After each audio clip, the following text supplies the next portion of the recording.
Good morning, Cullman. Thank you for tuning in to Cullman Today. I'm your host, Cheyenne Sharp, and today is Tuesday, July 2nd, 2024.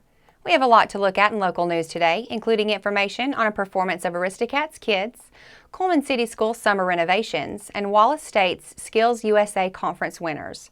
All this plus sports, weather, and more. But for now, let's dive into the top stories happening in Cullman today. For the past 2 weeks, the students of Heirlooms, Fine, and Performing Arts have been meticulously marking and rehearsing for their debut showcase of Disney's Aristocats kids. On Friday, June 28th and Saturday, June 29th, the junior performers put on a show at Wallace State's Borough Center for the Fine and Performing Arts. Both acts saw full houses and ovations throughout the lively musical numbers. Each student in the company had a part in the production, as there are no small parts, only small actors. Parts from set design to prop changes were handled by the theater novices and hopefuls, honing their skills and talent with each lively rendition of the stage play.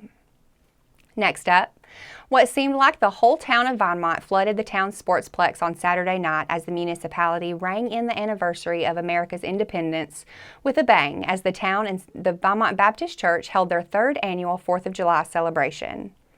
This year, a group of locals hosted a prayer session before the show. The group of strangers and friends came together before the grand celebration to pray for the country's leaders and state and local governments to guide them in their decisions and pray for a fruitful future for the nation. The town-sponsored event became a community-wide hit. Vehicles lined the entirety of the sportsplex, pickup trucks with families in the beds, and a parking lot with huddled groups seated on blankets to watch the 30-minute spectacle. The ball fields inside were littered with chairs, blankets, and placeholders of the owners who had already found the perfect viewpoint to participate in the night's family fun.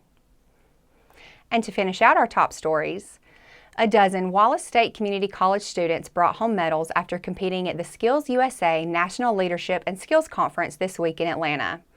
Wallace State President Dr. Vicki Karolowicz said, "The stellar performance of our Skills USA medalists demonstrates why Wallace State is a leader in workforce development in Alabama." More than 15 Wallace State students competed June 25th through the 28th at the Skills USA Conference in Atlanta, with 8 students earning gold medals, 3 earning silver, and 1 earning a bronze.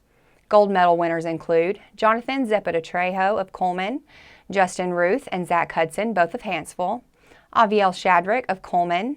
Silver medals winner includes Jennifer Jester of Cullman, Isaac Daniel of Holly Pond, and Graham Gilbreth of Cullman.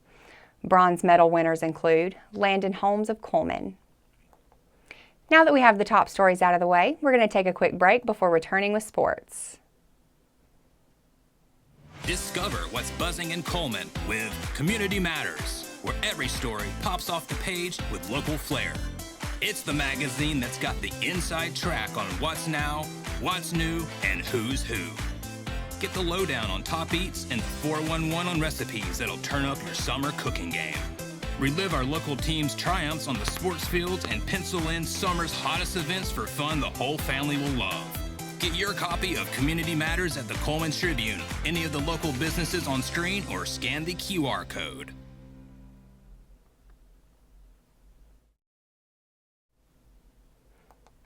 Hello and welcome back. Now it's time to find out what's going on in the world of sports. In today's sports segment, we'll take a look at the latest honor earned by one of the state's most beloved sports figures.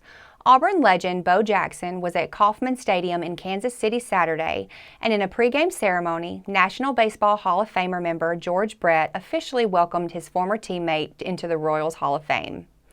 Jackson was joined by his wife Linda, their 2 children, and their 2 grandchildren, along with fellow Royals Hall of Famers after the ceremony. Invited guests included longtime Auburn football orthopedic surgeon Dr. James Andrews and Auburn University Board of Trustees member Jimmy Rain, whom Jackson called mentors. Kansas City drafted Jackson in the 4th round in 1986, 6 months after he won the 1985 Heisman Trophy, concluding his Auburn football career as the program's all-time leading rusher, a record Bo still holds to this day. Jackson spurned the NFL's Tampa Bay Bucks, which had drafted him number 1 overall in the NFL draft 6 weeks earlier and signed with the Royals instead. He made his major league debut on September 2, 1986, after only 53 minor league games. Beginning in 1987, when the Royals season ended, Jackson joined the Los Angeles Raiders football team, averaging 5.4 yards per carry over 4 seasons until a hip injury ended his NFL career. Jackson averaged 27 home runs in 4 seasons with the Royals from 1987 to 1990, and he amazed fans with his batting, running, fielding, and throwing feats that endure to this day via social media, inspiring a new generation of viewers. Jackson concluded his remarks by thanking Kansas City fans for welcoming him then and now, saying, "I wouldn't be me without you." That covers sports for today, but make sure to check with the Cullman Tribune each day for the latest in sports coverage from across the area. We'll be back after this message.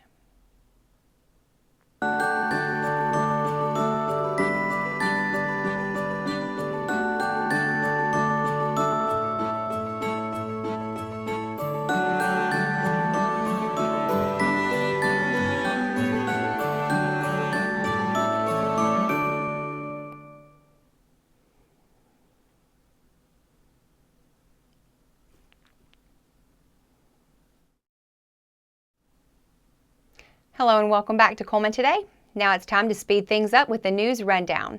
4 stories in under 4 minutes.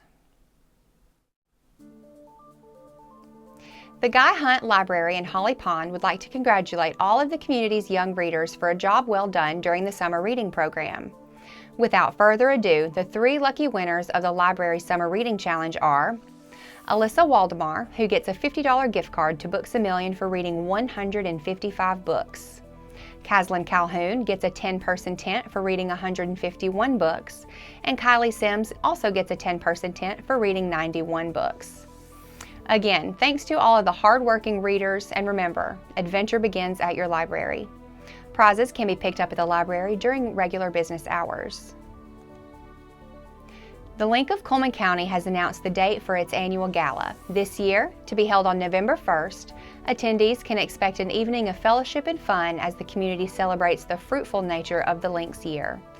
Email Tiffany Wright at linkingcullman.org to learn more. First Source for Women has reached out with an urgent need at its 2 resource centers. Both centers are currently completely out of the most needed baby items, size 4 diapers, along with bottles and wipes. If you are able to donate these items, please bring them by either of the Cullman or Hanceville locations. The Cullman Middle School expansion and renovation is arguably the biggest project taking place this summer, with footers and foundation work for Phase 2 underway. New windows are also being installed in the original main building, while some old office space in the original building is now being converted into new classroom space. The thoroughfare connecting the new building and original main building is also being widened. At East Elementary, new floors are being installed in the library. Cullman High School is receiving new floors in the computer lab on the 2nd floor of the library. And at Cullman City Primary School, a new playground is being added to the east of the new 2nd grade wing on campus. New fire alarms are also being added in the original Cullman City Primary School building. Work is also underway on an outdoor learning center that will be located at the corner of Hone Drive Northeast and Stadium Drive Northeast, which will be available for all Cullman City Schools teachers and programs to utilize. Now for a quick break before we look at the weather ahead and pay our respects with obituaries. I'll be right back after this message.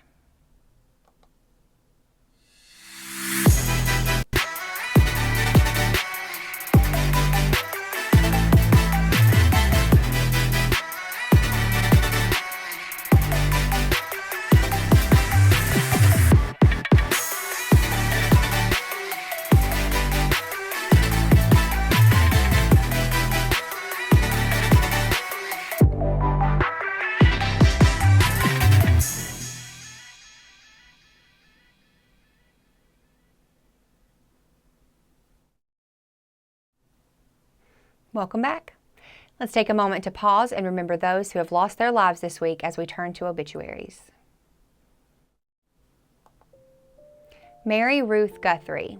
Mary Ruth Guthrie, 83 of Logan, passed away on Sunday, June 30th at her residence. Funeral services for Miss Guthrie will be at 11 a.m. on Tuesday, July 2nd at Cullman Heritage Funeral Home, with burial at Amos Cemetery. Visitation will be from 9:30 to 11 a.m. on Tuesday, July 2nd at Cullman Heritage Funeral Home. Carol Weaver Ford.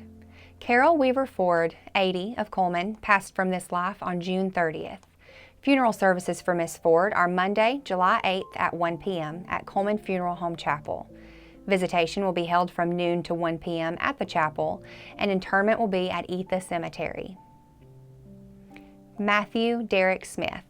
Matthew Derrick Smith, 30, of Cullman, passed away on Sunday, June 30th at his residence.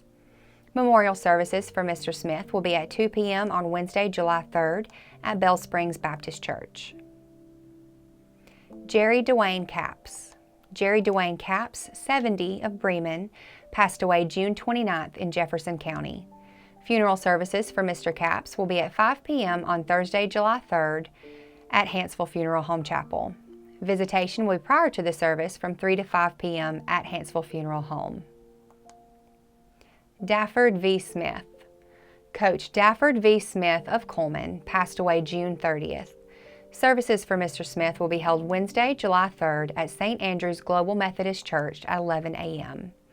Family will receive friends for a visitation the day prior, Tuesday, July 2nd, from 5 to 8 p.m. in the Moss Service Funeral Home Chapel. That finishes up obituaries for today. Our thoughts and prayers go out to the friends and families. Now, let's take a look at today's weather forecast. Today is set to be mostly sunny with a high near 90. Tonight will be partly cloudy with a low of around 72. Tomorrow has a 20% chance of showers and thunderstorms after 1 p.m. Mostly sunny with a high near 92. Heat index values as high as 102. And tomorrow night has a 20% chance of showers and thunderstorms before 1 a.m. Partly cloudy with a low around 73. That concludes another edition of Cullman Today. Thank you for joining us. We'll be back bright and early tomorrow morning at 6:30 a.m. I'm Cheyenne Sharp with Cullman Today, wishing you a terrific Tuesday, Cullman.